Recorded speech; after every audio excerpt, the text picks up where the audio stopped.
你有冇發現，好多時候我哋嘅痛苦並唔係因為發生咗咩事，而係因為我哋腦海中嗰啲不斷重複嘅念頭。拜倫凱蒂喺《一念之轉》呢本書入邊有一句說話非常深刻：當我哋痛苦時，唔係因為某個人或者某件事，而係因為我哋未檢查嘅念頭。呢句說話就好似一道光，照亮咗痛苦嘅真正來源。諗下啦，當你因為某個人嘅行為而感到憤怒時，真正令你憤怒嘅係嗰個行為本身，定係你心入邊認為佢唔應該咁做嘅念頭？當我哋開始將注意力從外在嘅人事物轉向內在嘅思維模式，我哋就踏出咗解脫痛苦嘅第一步。呢個唔係要我哋否認外在嘅困難，而係要我哋認識到，我哋對呢啲困難嘅詮釋同評判，往往先係痛苦嘅真正製造者。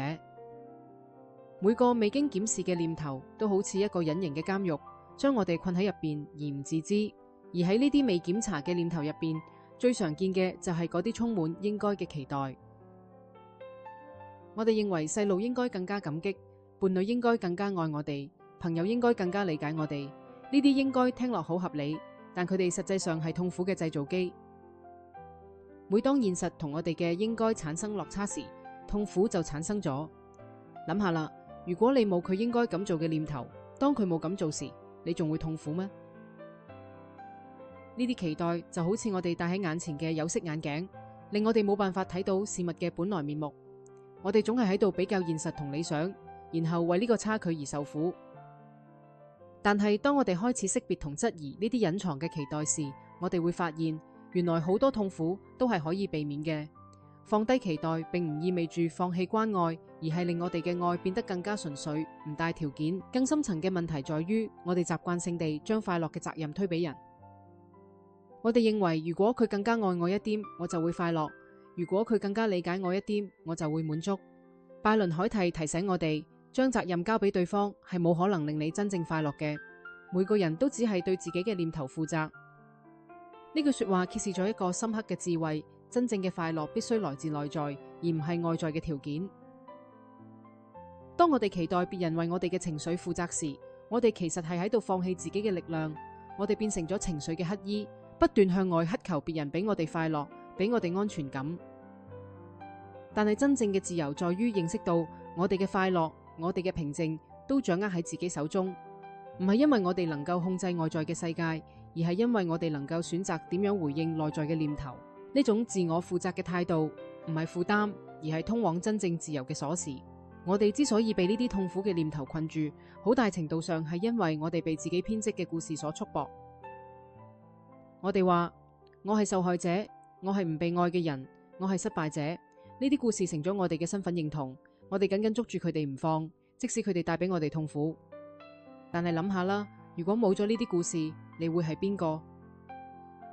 好多時候我哋驚放低呢啲故事，因為我哋擔心冇咗佢哋，我哋就唔知自己係邊個啦。但實際上，當我哋放低呢啲限制性嘅身份認同時，真正嘅自己先至會浮現。嗰個唔被故事定義嘅你，係自由嘅、完整嘅、充滿可能性嘅。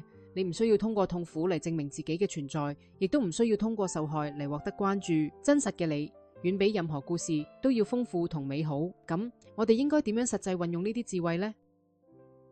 拜倫凱蒂提供咗具體嘅方法嚟檢視同質疑我哋嘅念頭。當一個痛苦嘅念頭出現時，我哋可以問自己4個問題：呢個係真嘅咩？我能夠100%確定呢個係真嘅咩？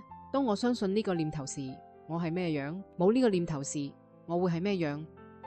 然後進行反轉，睇下相反嘅情況係咪同樣真實或者更加真實。呢個過程唔係為咗揾到正確答案，而係為咗鬆動我哋對念頭嘅執着。當我哋開始質疑嗰啲睇落理所當然嘅想法時，我哋會發現好多痛苦其實係可選嘅。呢個唔係自我欺騙或者正向思考，而係返到事實本身，睇到事物嘅本來面目。每一次嘅質疑同反轉，都係通往內在自由嘅一小步。最後，等我哋諗下，冇咗呢啲痛苦故事嘅你會係咩樣？冇我唔夠好嘅故事，冇佢哋應該點樣對我嘅期待，冇我係受害者嘅身份認同，剩低嘅係咩？剩低嘅係純粹嘅存在，係唔被念頭束縛嘅自由同喜悅。嗰個狀態下嘅你會發現愛係自然流淌嘅，唔需要條件，平靜係本來具足嘅，唔需要外求，快樂係你嘅本性，唔需要理由。呢個唔係一個遙不可及嘅理想，而係當下就可以體驗嘅真實。每當你放低一個痛苦嘅念頭，你就更加接近呢個狀態一啲啲。每當你停止向外求取快樂，你就更加回歸本然一啲啲。